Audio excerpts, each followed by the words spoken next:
It is a great satisfaction to greet you again. I hope you and your pet are well. Today we will talk about the following: the difference between dog fighting and dog games.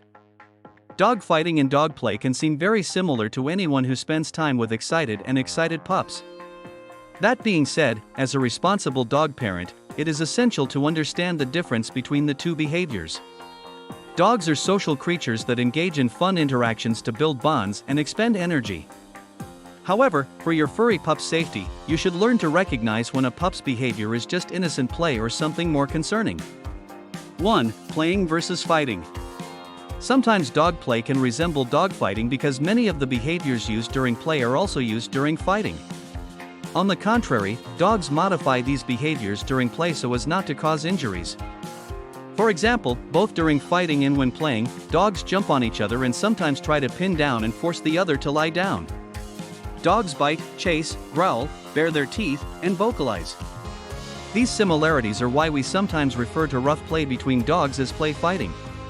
Although at first glance, game fights and real fights may seem similar, there are some key differences between the two.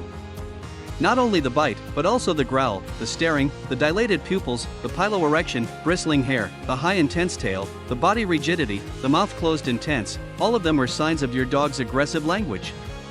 2. Dogs hold back when they play. During play, dogs often engage in self-handicapping behaviors. This occurs when a player voluntarily places himself in a vulnerable or disadvantaged position to give his teammate a competitive advantage. An example of self-handicapping behavior that dogs use during play is voluntary down, where a player falls to the ground, without help from his partner, and can roll over onto his back and expose his belly.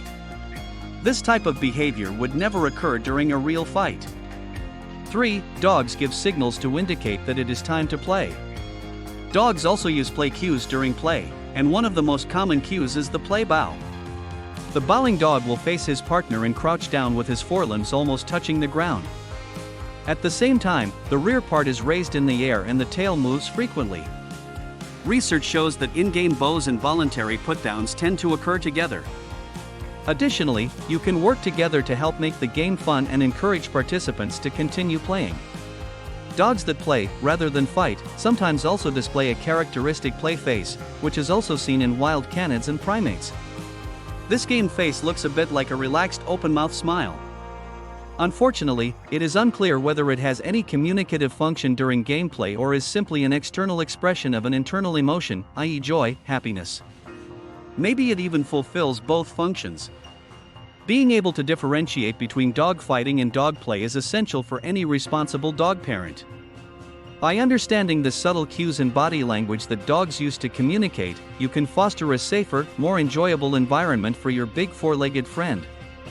It is a pleasure to inform you and help you. If you have not subscribed to the channel, you should do it now. Take care of yourself and your furry friend. A hug, and until the next video.